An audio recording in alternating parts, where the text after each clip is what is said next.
You're listening to Finances Demystified with Dominique Broadway, the podcast that provokes the conversation of money, demystifies all your finances, and shows you how to bring all of your dreams to reality so that you can live your very best life on your own terms.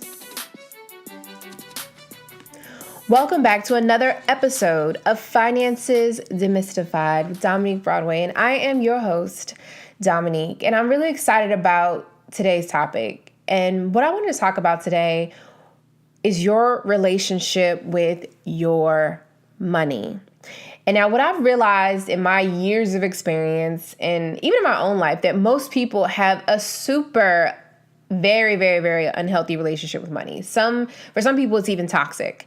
And the interesting thing is a lot of people blame themselves for where they are in their lives financially, or the relationship that they have with their money, or just the experiences that they have with their money. And believe it or not, it's really not even your fault. So if you've ever met me or seen any of my presentations, you know one of the first things I always kick off a presentation with is asking everyone in the room what their very first relationship with money was. And I always do this because, believe it or not, most of us have never really took the time, unless you've gone to therapy, to see like how our childhood experiences have so much to do with where we are in life, with how we manage our money, with how we handle our relationships with our significant others, with how we handle our relationships with friends. And it's really interesting. And when you take the time to stop and think about like, oh man, I remember, as a kid, my mom or dad telling me not to answer the phone because it's probably a bill collector or someone who's calling to ask for money. And this is before call RD.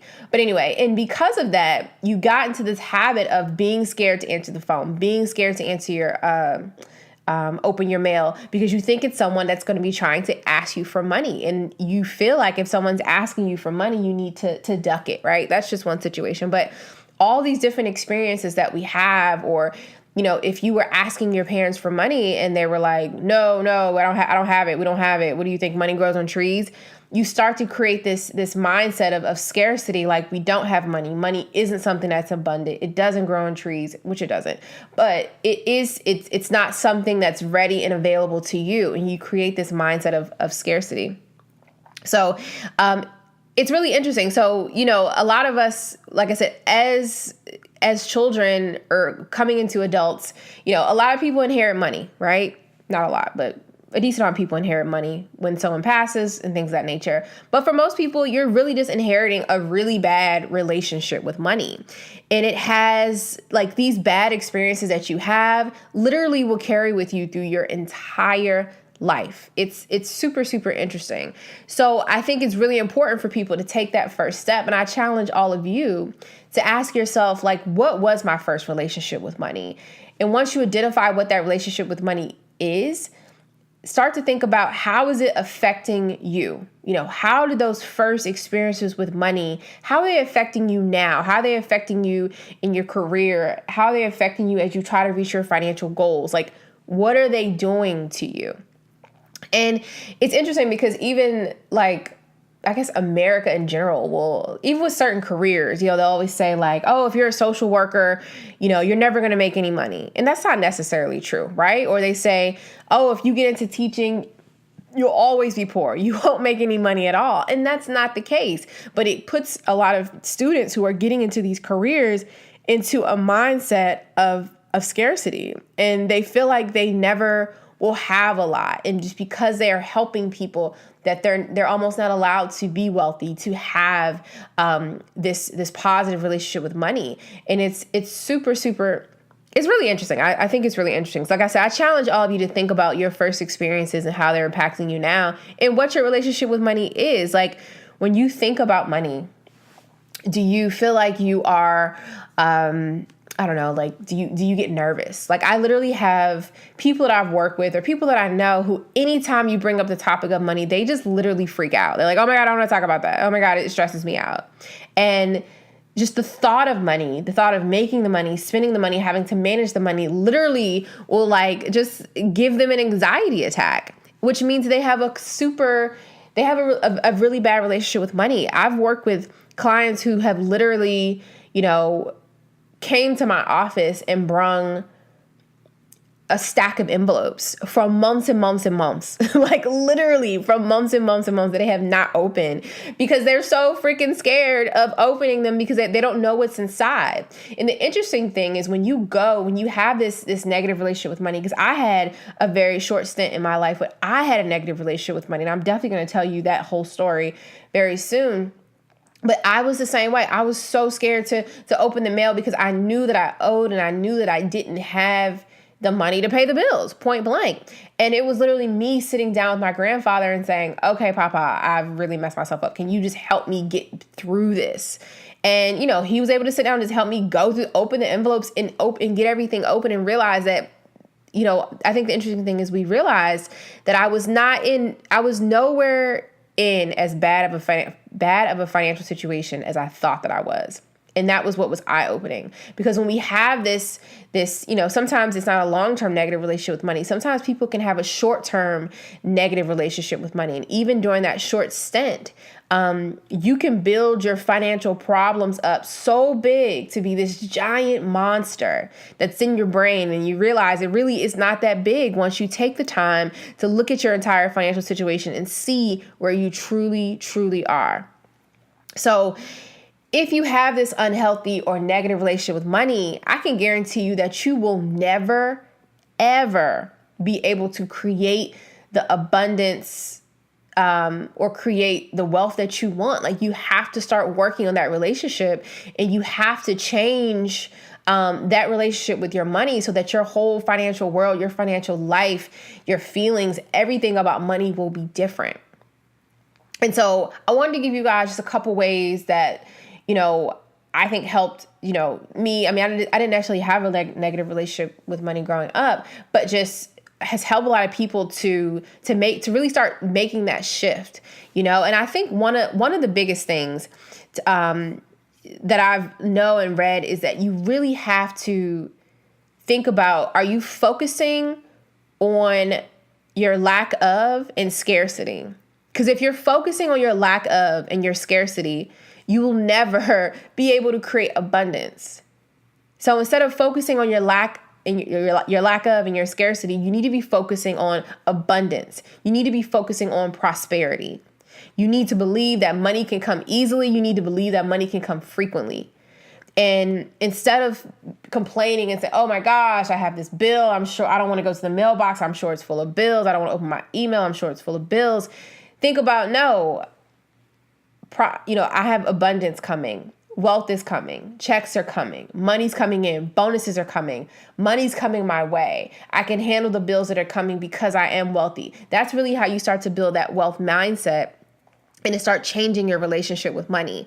And I think another thing that people do is they think that their background, their IQ, social status, whatever, is really what's keeping them from having this money or is keeping them from earning money. And you have to realize and shift your mindset and understand that those things don't matter.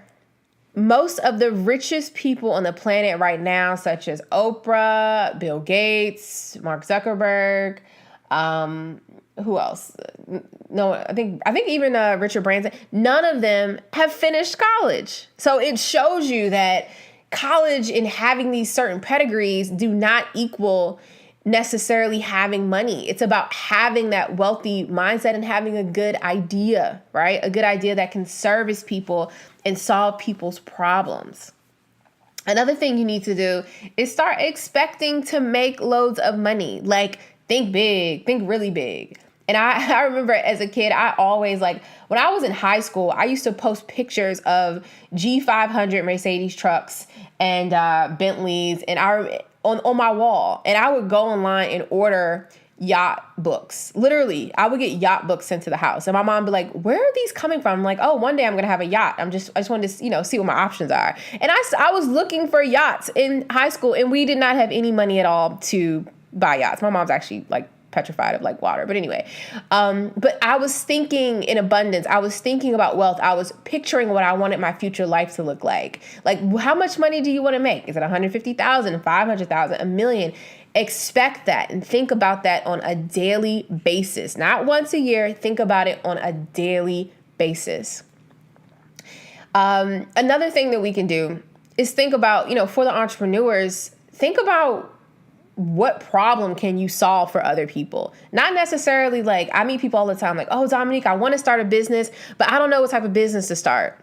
It's not about starting a business. It's about figuring out what problem can you solve? What problem can you solve to help a lot of people? What huge problem can you solve to help a lot of people? Because if you are, servicing people, you deserve to make a ton of money, point blank. Like, if you're helping people and you're helping them solve a problem, the money will come your way. And I remember when I started my company, after being, working in the financial services industry and working exclusively with high net worth clients, people were telling me that I could never make money helping people that did not have money. And that honestly just pissed me off. I'm like, that's not true. Like, I can still make money helping people that don't have money, because at the end of the day, there's a lot more people that don't have millions and millions of dollars versus the couple of people that do have millions and millions of dollars. So I'm going to go after the 99% and I'm going to help the 99%, not the 1%, get their finances together and understand their money. There's a huge market there, and I can solve a huge problem because no one else is looking to help those people. So I knew that I knew the problem that I wanted to solve. And once I figured out what problem I wanted to solve, the money started coming my way. I was helping people, and I believed in the abundance and the prosperity of the work that I was doing, and that it was going to change people's lives. Another thing you can do, or another thing that you should kind of think about, is if you really believe that abundance is available to everyone, not just you, but to everyone, that you'll end up attracting your own abundance. So this even means making sure that you're surrounding yourself by people who not just are wealthy, but think wealthy and want to be wealthy. Are you hanging out with friends who have a scarcity mindset, who are always paycheck to paycheck, who don't want to move forward in life? That's who you're going to end up being like. As they say, I think you are like a product of the 5 people you spend the most time talking to, or something like that. I probably jacked up that quote, but it's true. You have to believe that abundance is not just for you, it's for everyone else. Another thing is paying attention to your money. Like, if you have no idea where your money's going, how in the hell do you ever think that you're going to be able to have a healthy relationship? It's almost like being in a relationship and you being in a relationship with someone and never knowing where they are. That's a relationship that's failing, right? Or if you're not doing a good job of keeping track of the money that you have now, the little money, the big money, whatever that you have, when you have more money, it's the situation isn't going to change. You're still not going to know where it is. You're still going to have a bad relationship with it. And you almost just need to think of it. I always say, your money doesn't want a one-night stand. It wants a long-term relationship. It wants to be around for a while. And for most people, as soon as their money comes in, it goes straight back out like a one-night stand. And instead of that, you need to stop ignoring your money, start appreciating your money, and keeping your money around. Thinking happy with it, being abundant about it is really what it's all about. And you have to realize that, like, no one is going to make you rich. Like, no one is going to just drop $1 million on you. That's not it happens. People do hit the lottery, but for most people, that's not how it's going to be. So you have to start nourishing and appreciating the money that you have so that you can attract more of it to you. And I think another issue that people have with a scarcity mindset is they think that money is not important. And it is important. Like, stop faking. Like, there's no way in hell that you could live your life without money. It's just not going to work that way. Unless you go off and live in the jungle somewhere, it's totally possible. But, who's trying to do that? I'm not. But money is important. In this world we live in, you got to have a place to live, food, clothes, medical services, things of that nature. Like, these are the things that we need to stay alive and to live a happy and abundant life. And if you don't have money, you can't do that. So people need to stop acting like money isn't important. Money is important. It is what makes the world go around. You get up every single morning and your goal is not to not make money. You're like not saying, oh, I want to go to this job and not make money. No, you need to make money. You need clothes. Your kids need clothes. You need food. You want to go on vacation. You want to experience life. Money's important. Stop acting like it's not. Okay? Stop acting like it's not. So developing this healthy relationship with money, like I said, is critical. And I want you guys to put some of these just kind